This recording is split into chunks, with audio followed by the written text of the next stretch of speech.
বন্ধুরা, রথযাত্রা তো চলেই এলো, তেলে ভাজা খেতেই হবে। তো দোকান থেকে কিনে খাবেন কেন, ঘরে এরম একদম দোকানের মতন তেলে ভাজা বানিয়ে ফেলুন। তাহলে দেখে নিন কত সহজে ঘরে আলুর চপ বানানো যায়। দেখুন বন্ধুরা, আমি আলুর চপ করার জন্য এখানে আমি 5টা আলু নিয়েছি। এই আলুগুলো ভালো করে ধুয়ে নিয়েছি। তো বন্ধুরা, আমি এখানে একটা ডেকচিতে কিছুটা জল বসিয়ে দিয়েছি গরম করতে। আলুটা ধুয়ে রেখেছিলাম, ওই আলুটা একে একে দিয়ে দিচ্ছি এর মধ্যে।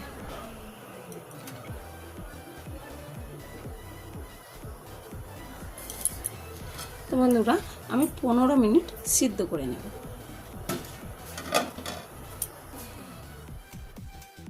15 মিনিট হয়ে গেছে, খুলে দিচ্ছি।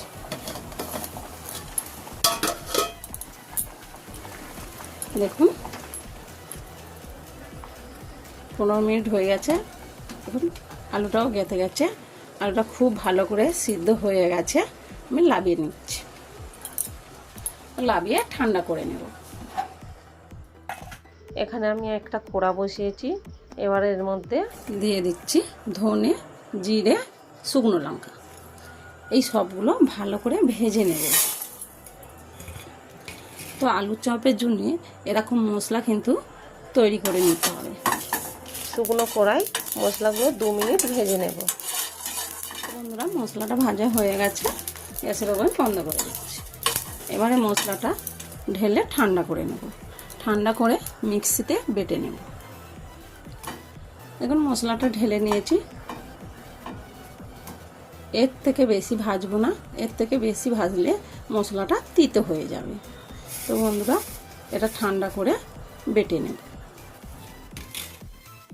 এখানে আমি একটা বড় বাটি নিয়েছি, এবার এর মধ্যে নিয়ে নিচ্ছি কিছুটা বেসন। আমি দিয়ে দেবো।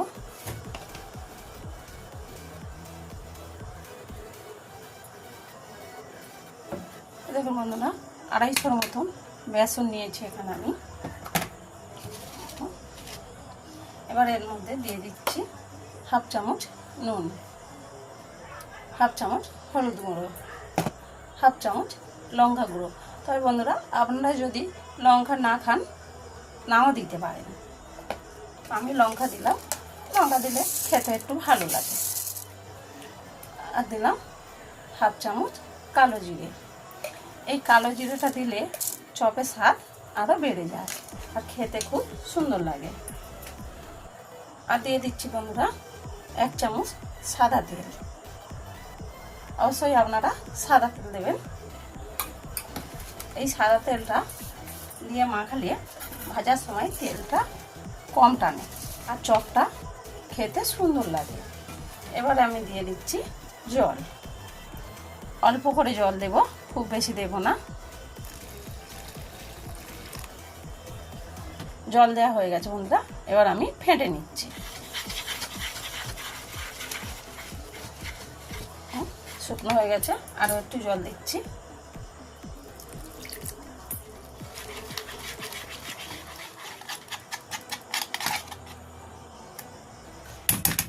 দেখুন বন্ধুরা, ভালো করে মাখানো হয়ে গেছে। আমি আধ ঘন্টা চাপা দিয়ে রাখছি। দোকানে কিন্তু এইভাবে বেসনটা গুলে 3 থেকে 4 ঘন্টা ভিজিয়ে রাখে, তাতে করে চপটা খুব ভালো হয়। আমরা ঘরে খাবো বলে আধ ঘন্টা ভিজিয়ে রাখলাম, আপনারা চাইলে 1 ঘন্টা ভিজিয়ে রাখতে পারেন।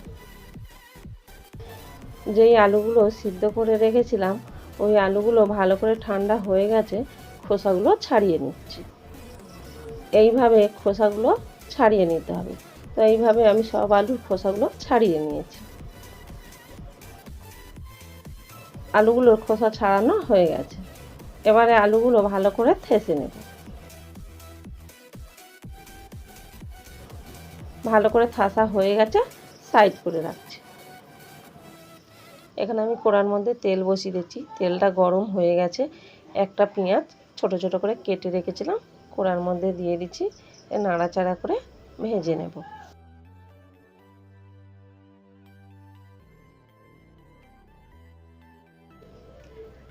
পেঁয়াজটা ভাজা হয়ে গেছে, 1 চামচ আদা রসুন বাটা দিচ্ছি, দিয়ে আবারও ভালো করে ভেজে নেব যাতে আদা রসুনের গন্ধ না থাকে। আদা রসুনটা ভালো করে ভাজা হয়ে গেছে। যে আলুটা আমি মেখে রেখেছিলাম ওই আলুটা দিয়ে দিচ্ছি। আপনারা অনেকেই নিরামিষ খান, সেক্ষেত্রে পেঁয়াজ আদা রসুনটা দেবেন না, শুধু আদা বাটা দিয়ে আলুর পুরটা তৈরি করে নেন। আমি আলুটা পেঁয়াজের সাথে ভালো করে মিশিয়ে নিচ্ছি।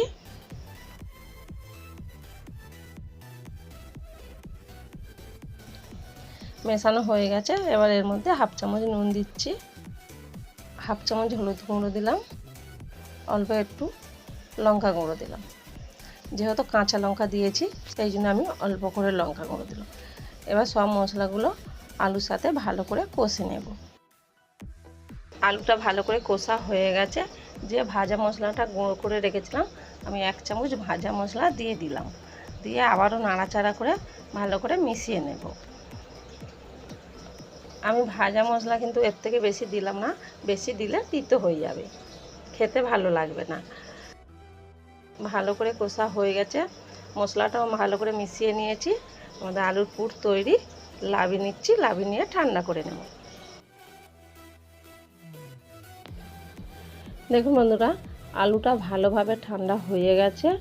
এবার আমি হাত দিয়ে এরকম অল্প অল্প করে কেটে গুলটি বানিয়ে নিচ্ছি।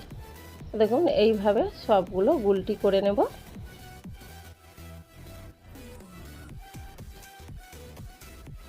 এখানে আমি একটা প্লাস্টিক নিয়েছি, যেসব ঘরে প্লাস্টিক থাকে নতুন ভালো প্লাস্টিক, আর এখানে আমি কিছুটা বেসন নিয়েছি। এবার আমি এখানে অল্প বেসন দিয়ে দিচ্ছি।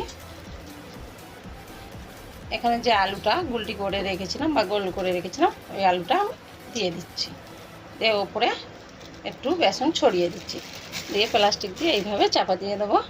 একটা গ্লাস নিয়েছি, এইভাবে গ্লাসের সাহায্যে চেপে দেবো। দেখুন কত সহজে হয়ে গেছে। দেখুন এইভাবে আলু শেপের মতন বানিয়ে নেব। দেখুন এখানে রেখে দিলাম, আবারও দেখাচ্ছি আপনাদের। এইভাবে আপনারা গ্লাস দিয়েও করতে পারেন, আর এরকম হাত দিয়ে হাতের তেলও দিয়ে চেপেও করতে পারেন। দেখুন দেখুন খুব সহজে হয়ে যায়। একরকম করে দেখাচ্ছি। তো এখানে দেবেন এই অল্প বেসন দিয়ে দেবেন, যে হাতের সাহায্যে এইভাবে শেপটা মতন করে নেবেন। আলুর শেপের মতন, আলু চাপের মতন আলু শেপটা দিয়ে নেবেন। এইভাবে সবগুলো বানিয়ে নেব। আর বন্ধুরা অবশ্যই এরকম বেসন দেবেন, বেসন দিলে খুব সহজে ফুলে ওঠে আর খেতে খুব ভালো লাগে। এইভাবে সবগুলো করে নেব। দেখুন বাটিটা অনেকটা ছোট হয়ে গেছে, তাই আমি এই বাটিতে ঢেলে দিলাম। এবারে খুব ভালো করে ফেটে নেব হাত দিয়ে। যত ভালো ফাটবেন তত ভালো ফুলবে। এইভাবে ফেটে নিতে হবে। দেখুন খুব ভালোভাবে ফাটা হয়ে গেছে। আপনারা যদি না বুঝতে পারেন পাতলা বা মোটা, তখন একটা আঙুল এরমভাবে ডুবিয়ে দেখবেন, দেখুন আঙুলের মধ্যে লেগে আছে, তখন জানবেন যে মাখাটা পারফেক্ট হয়েছে। তো আমার পাতলা বা মোটা কিছুই হয়নি, ঠিকঠাক আছে। সব আলুগুলো আলুর চপের শেপে তৈরি করে নিয়েছি। এখানে একটা কড়া বসিয়েছি, কড়ার মধ্যে তেল দিয়েছি গরম করতে। তেলটা গরম হয়ে গেছে। গরম হয়ে গেছে কি না সেটা কি করে বুঝবেন? তাহলে একটা আঙুল ডুবিয়ে এইভাবে 2-4 ফোঁটা দেবেন। দেখুন সঙ্গে সঙ্গে ভেসে উঠছে, তাহলে জানবেন আলু চপ ভাজার জন্য তেলটা খুব ভালোভাবে গরম হয়ে গেছে। তো বন্ধুরা এইটা তুলে নেব।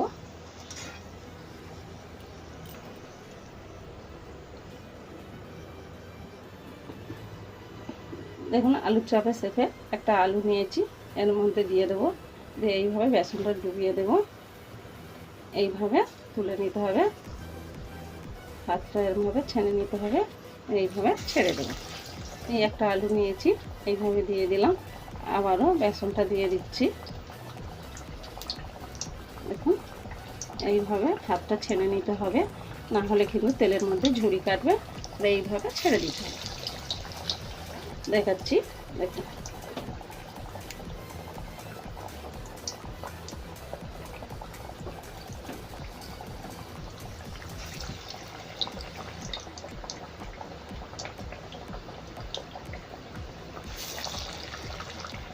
এক পিঠ হয়ে গেছে, চপগুলো উল্টে দিচ্ছি।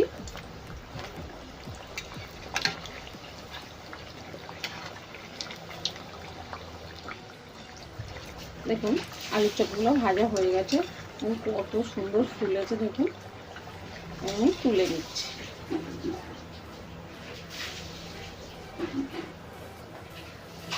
দেখুন কতটা সুন্দর ফুলেছে দেখুন।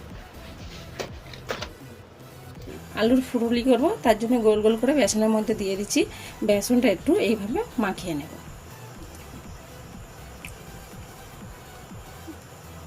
এইভাবে মাখিয়ে নেব।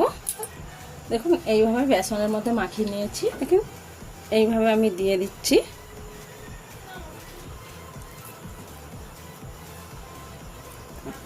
একই রকমভাবে এটা এইভাবে তুলে এইভাবে ছেড়ে দেব।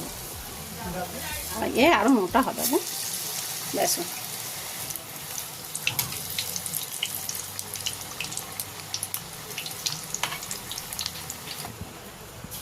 আর দেখুন এখানে আমি কাঁচা লঙ্কা নিয়েছি।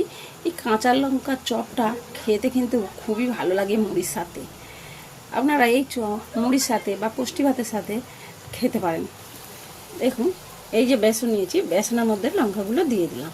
তো লঙ্কাগুলো এইভাবে ডুবিয়ে নিতে হবে।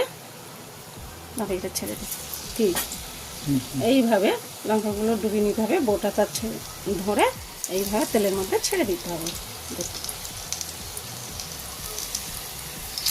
দেখুন একই রকমভাবে আমি কিন্তু লঙ্কাগুলো ছেড়ে দিচ্ছি। এবং ফুরুলিগুলো ভাজা হয়ে গেছে, তুলে নিয়েছি লাল লাল করে। লঙ্কার চপগুলো একটু ভাজবো। তো বন্ধুরা দেখুন লঙ্কার চপগুলো ভাজা হয়ে গেছে। দেখুন কত সুন্দর দেখতে লাগছে। তো এই আলুর চপ আর এই লঙ্কার চপ নিয়ে মুড়ি খেলে এক কামড় করে আলুর চপ খাবে আর সাথে লঙ্কাটা কামড়াবে, তো দেখবেন কত সুন্দর খেতে লাগে। এই লঙ্কার চপ খেতে দুর্দান্ত লাগে। দেখুন বন্ধুরা কত সুন্দর হয়েছে চপটা দেখুন, আর কত সুন্দর ফুলেছে দেখুন। দেখুন একই রকমভাবে এটাও দেখুন, আমি একটা কেটে দেখাচ্ছি আপনাদের। দেখুন কত ভালো ফুলেছে দেখুন, কত সুন্দর হয়েছে। আর লঙ্কা চপটা তো দুর্দান্ত, বলাই যায় না। দেখুন কামড়ে খেলে উফ যা সুন্দর লাগে মুড়ির সাথে, বলার মতো। আর দেখুন এটা ফুরুলি। বন্ধুরা অবশ্যই বাড়িতে বানিয়ে একবার খেয়ে দেখবেন। আমি যেভাবে বানিয়েছি এইভাবে একবার বানিয়ে বাড়িতে খেয়ে দেখুন। যদি আমার ভিডিও ভালো লেগে থাকে কমেন্টে জানাবেন।